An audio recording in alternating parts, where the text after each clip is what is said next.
Welcome to the This Mum Loves Tech podcast, the go-to show for female business owners who want to simplify tech and get the support they need to grow their online businesses with confidence.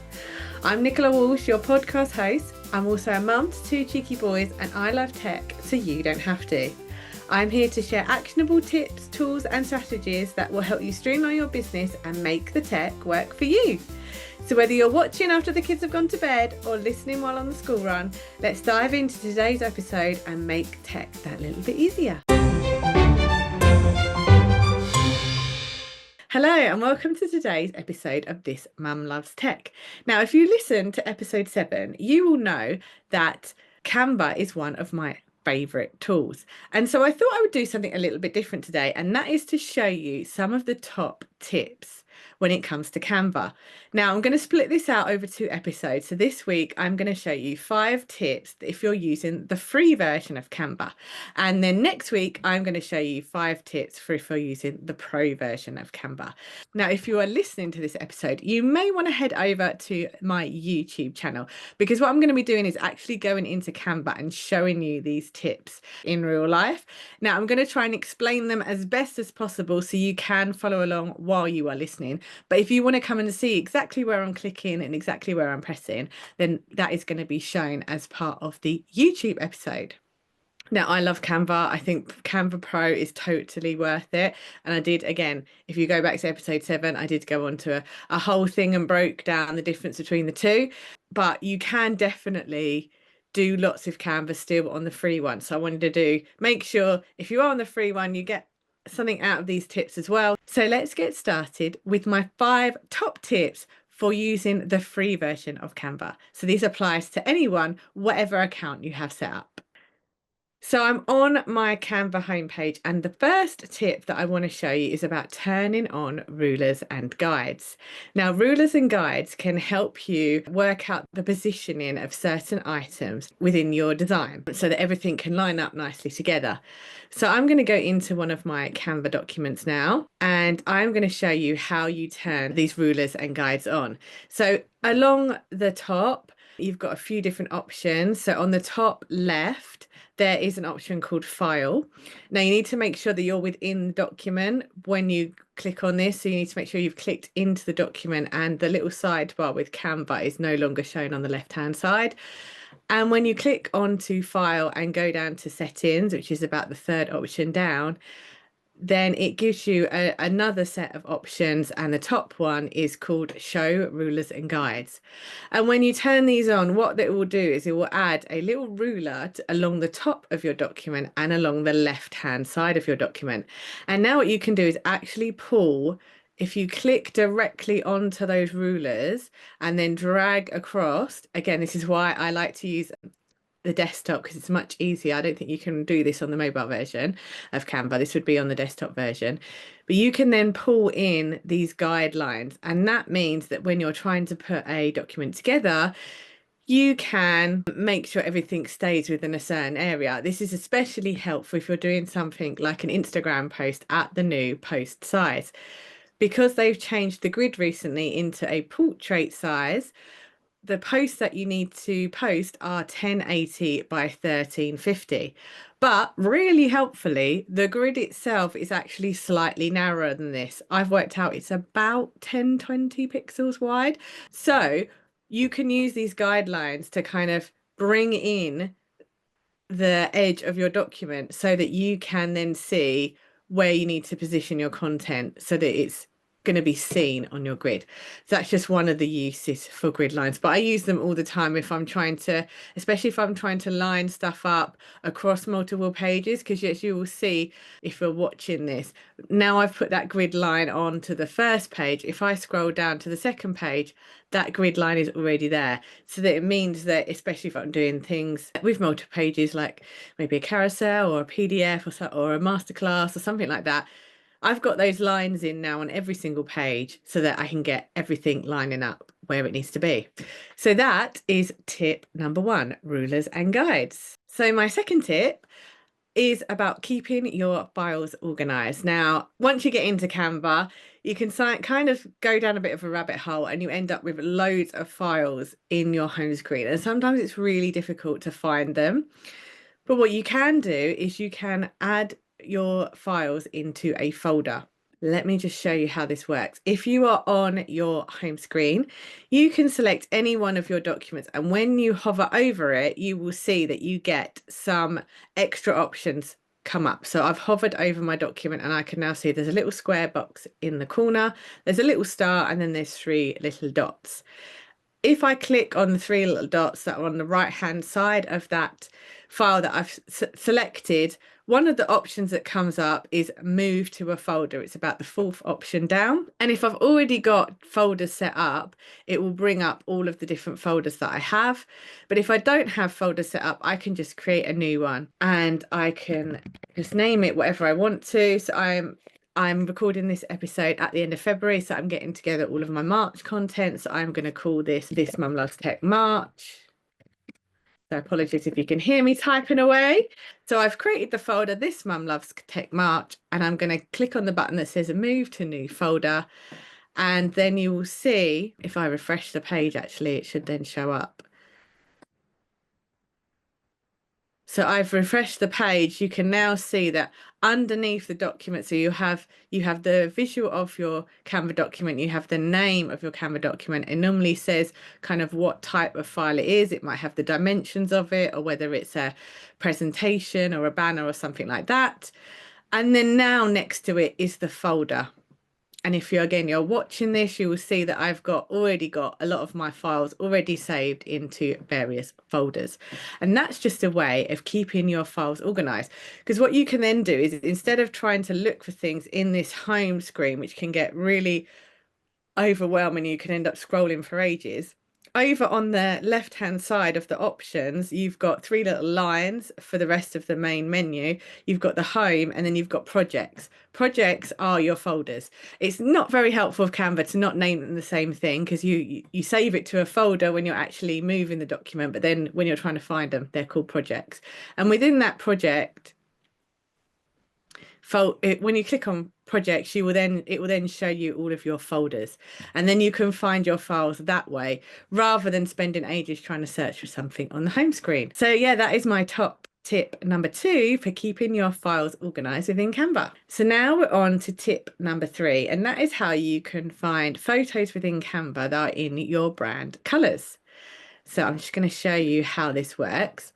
So we're going to go into one of our Canva documents. And once we are in the document, we're then going to look into the element section, and we're going to search for what it is that we're looking for. So I'm going to look for a picture of a laptop. Now, if I go into the photos along the top here, lots of different options of laptops come up. And to be honest, they're not quite in my brand colors.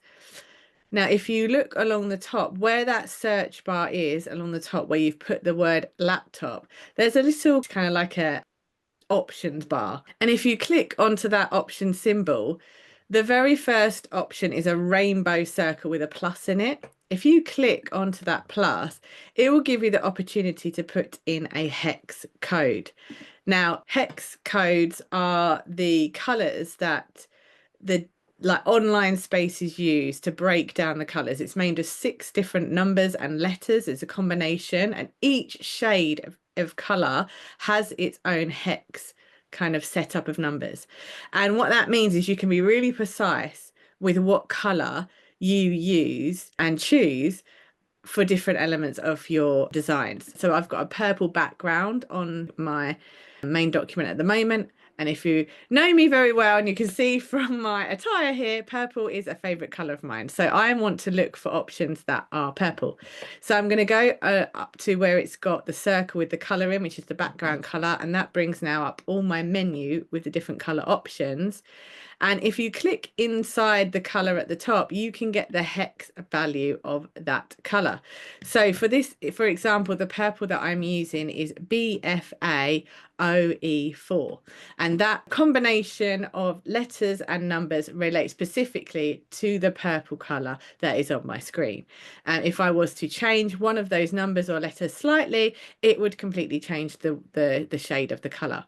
But now that I have that hex value, I can go back into my elements, into the search that I was doing for laptop, and into that little menu option with the lines and the circles, and I can add that hex code into the search bar. And if I then click apply, what's that going to do is it's going to bring up all the images of laptops which are now in my brand colors, or close to my brand colors. So as you can see now, what that option that I had before with loads and loads of different images, because obviously there's so many images within Canva, it is now kind of narrowed those down into just ones that are in my brand colors. Now, if you're obviously, I'm saying that this is a tip for people that are on the free account, and it is, but what you need to be aware of is that this little crown symbol that shows up in the bottom right hand corner of the images, that indicates whether it is a pro image or not. So some of the images that have come up in these search results are pro images, but some of them aren't. So you can still use this tip whether you are on the pro or the free version. It's just if you're on the free version, you'll only be able to use the images that don't have the little crown in that bottom right corner. But that still helps you find some images that are in your brand colors. If you're using them for maybe backgrounds to your post or something like that, you can keep it on brand, because it's going to show you those images that are in your brand colors. So that is my third tip, which is finding images in your brand colors. Now we're up to tip number 4, and that is how you can name each individual page within your Canva file. And the reason this is super helpful is if you are batch creating anything, when you then download it, especially if you download multiple pages at once, if you don't name each page, it will then just name them 1, 2, 3, 4, 5, and you may not know when or what you were using that file for, but you can actually name each page individually, and I'm just going to go and show you how to do that. So we are back into Canva and back into our document. Now, this tip only works if you have multiple pages within the document. And to be honest, it's the only time you're going to need it. If you've only got one page in your document, it will just be saved at the same name that you've named your file, which is up at the top here. Which, a little bonus tip for you, make sure that whatever you name this file is searchable, because there is a search function within Canva. So if you name this something really obvious to you, then if you're trying to find it again, you can just put it in the search bar and it will come up. So we are in this document, and if we then go underneath the first page and we add a second page, what you will see is you will get page 1 above the first document and page 2 above the second one, and it will say add a page title. And this is where you can add a different name to each of your pages. And I really like to do this with my social media content, because what I do is I put the date that that post is going to go out. So then if I do download loads of stuff, but I maybe forget to upload it, and then I come back to it maybe the next day or a few hours later, I can look in my downloads and see, oh yes, that is the post that's going out tomorrow or the next day or whenever it is that I'm then going to schedule or post it. And all you simply do is type in the date that you want to add. So I'm recording this on the 28th of February. So I'm going to put in 28th of February Facebook group post. And now when I download that file, instead of taking the name of the whole document, it is going to save it under the name of this particular page. And then as I go on, I could then do the next one. Actually, that would be the post. I just realized I'm typing this in, and this is actually the post for tomorrow, which is the 1st of March. I'm going to actually rename it the name that it should be, just so I don't confuse myself. And then we're going to go along, and then this one would be the 2nd. And every time you add a new page, you've got the option of adding another title in. And again, like I said, I just find this super helpful when you are then downloading your files. They keep that name that you have set up. So my 5th and final tip for if you're using the free version of Canva is you obviously don't get access to the brand kit. That is a pro feature only. And the brand kit allows you to save things like your logos, your colors, your fonts, so that anytime you're creating something in Canva, you've got them already preset. But there's a way to get around this in the free version, and that is to mock up your own brand kit document. And then what you can do is every time you're going to create something, you can have that brand kit open and you can just copy and paste different elements like your logos, like your fonts and your colors over into whatever document you're using as a kind of get around until you then upgrade to the pro version. And here is an example of what that brand kit could look like. Now, obviously, if you're listening to this, you can't see it, but basically what I've done is I've put together a Canva document that shows the different variations of my logo. So I've got a long version of my logo that I would use maybe on my website, a square version of my logo if I've got like a smaller area to fit the logo into, or maybe it's going into a circle, and then an icon version of my logo, which I'd use as like the site identity icon or the favicon for a website page or something like that, something that's just like really small so you can't really read any writing. You just want something that's kind of unique to your brand.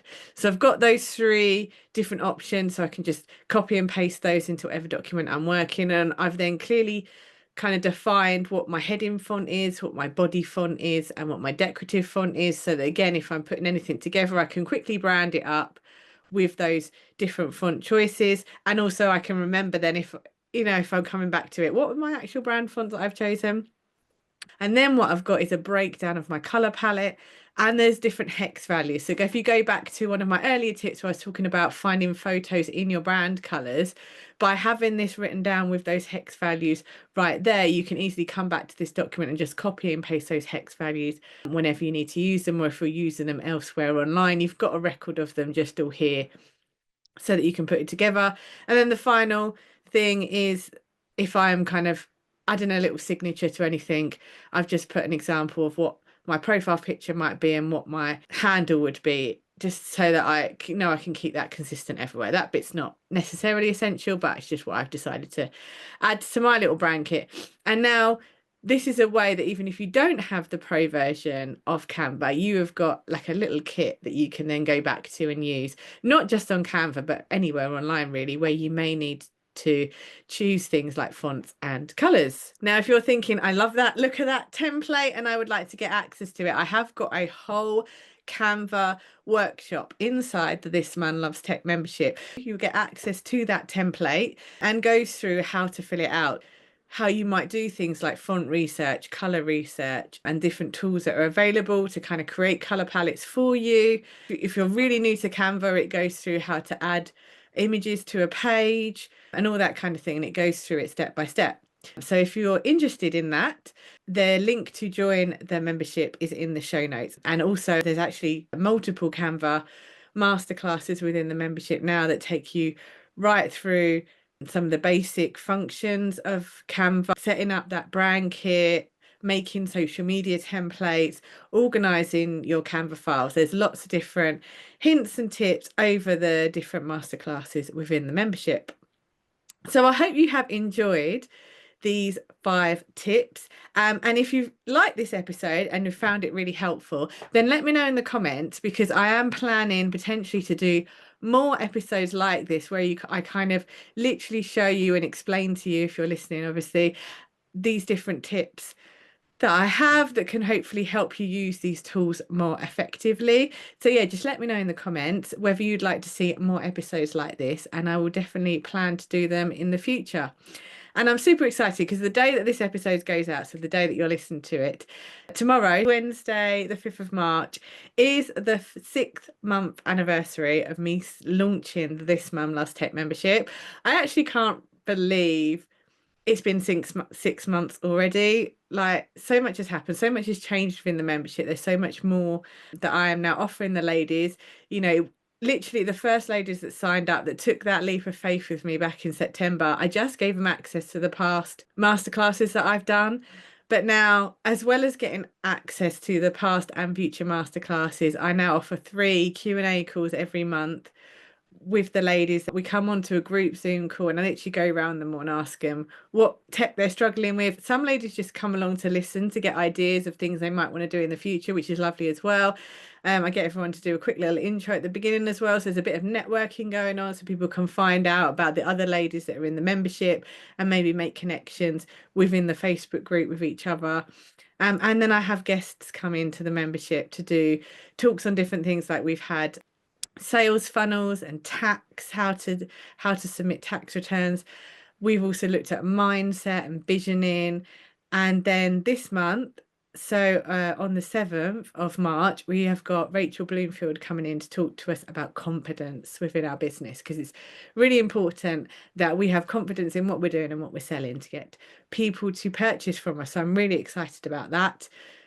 There's now over 50 ladies within the This Mum Loves Tech membership that have put their trust in me to help them with their tech troubles, so that they can move on to do the things that they really love. Because I know not everybody loves tech like me, and a lot of the wonderful ladies have so many talents, so many things that I couldn't teach. Like, I definitely couldn't run a yoga class or do some Reiki on somebody. Like, that's not how I can help people. How I can help people is with their tech. And I leave those other skills to the other ladies within the membership. And yes, as I said, if you want to find out more, the link to join the membership is in the show notes.